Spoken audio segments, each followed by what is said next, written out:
This channel is supported by Truefire. Truefire is an online library of lessons from some of my favourite players. There's thousands of lessons on there. You can use the promo code JNC40 to get 40% off of any of their courses. 2023, Marshall sold to the Swedish speaker company, like Bluetooth speaker companies. At that time, I think a lot of us probably thought that doesn't seem like a good thing, right?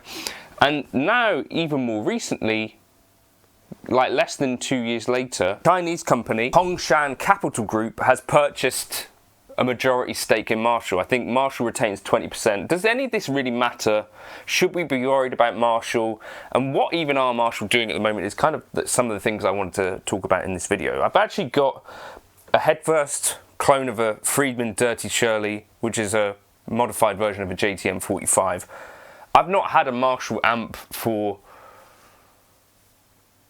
20 years-ish, something like that. I had a Marshall AVT way back in the day, but I think we should maybe talk about them a little bit more. Let's just...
Just a bit of a shred there with, this. I've got a DK Butler tube driver on the floor as well.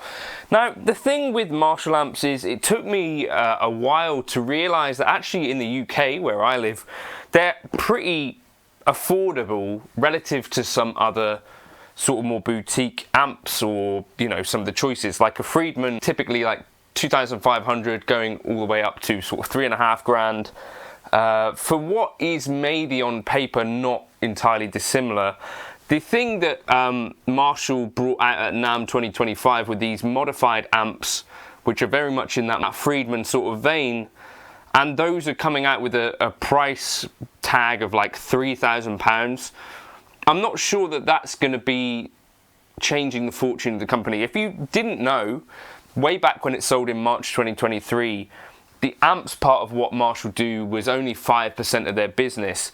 So what is the rest of the business is actually these Bluetooth speakers and headphones and this sort of stuff, consumer lifestyle type products. For instance, if you look at it, there's this Marshall Kilburn speaker, like a little Bluetooth speaker. When you look at what Marshall make at that price, and then you think about something like an Origin 20 head, kind of similar sort of prices, surely the profit margin in like a tube amp head is way less than in a Bluetooth speaker, for example, which I presume they can make at huge quantities and huge scale. Something like the Marshall Origin 20, even though that's not a super expensive head or anything, does have real tubes in it, is kind of bulky, like not the easiest thing to ship around.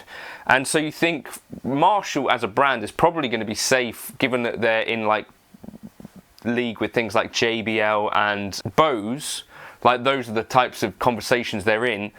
But the amps are such a small part of their business at this point that maybe it doesn't hugely matter what they do, except for if they're going to be doing things that people want, then hopefully they'll sell them, and that sort of generates enough interest to continue on making Marshall amps.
The other thing that I saw, my buddy Rob Harris from Jamiroquai pointed out that Rob McNally is using the SV20. Now, I don't think enough people are talking about some of this stuff, where these little Marshall, the studio vintage stuff, I think has been quite a hit in terms of people actually digging that stuff. So Rob McNally is a Nashville recording guitarist, really cool player. There's a video where he goes through his rig with Premier Guitar, John Bollinger, and some amazing amps there, like a Matchless. He's got the 65 Deluxe Reverb, and he's also got a Marshall SV20.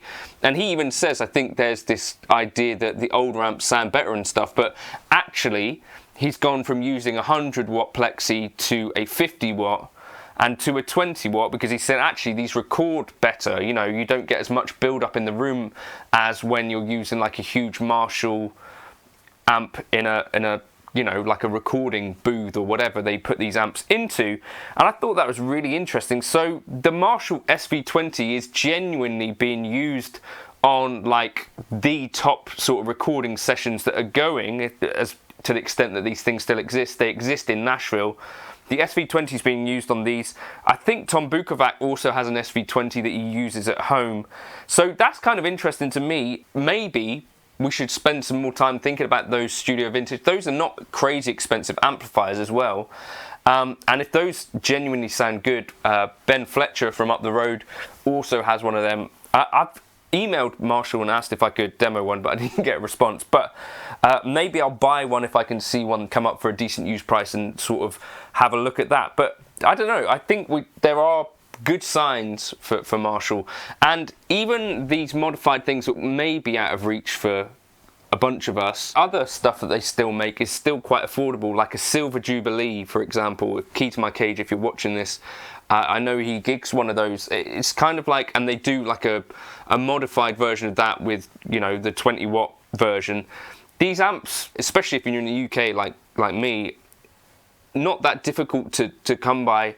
And it'd be interesting to see if you guys are using Marshall amps, if any of you still like on the Marshall train, or have you moved on in general? Because I think sort of Blackstar, Friedman, and that sort of stuff have taken over in terms of like attention and victory as well. But the Marshall amps are still going. I think there's a huge amount of them which are still built in the UK as well.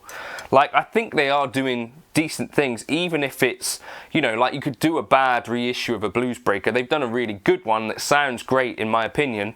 So the signs are that the company, I think, have their finger on the pulse to some extent of what people are looking for. If like pros are ending up using these SV20s, they're getting something right.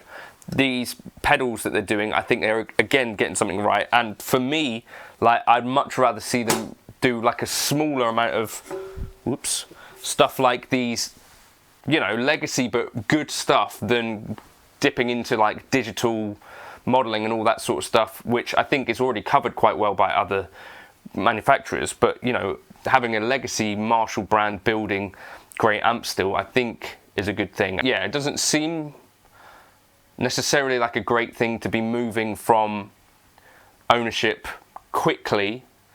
That doesn't feel like a good sign, but maybe it doesn't matter, I don't know.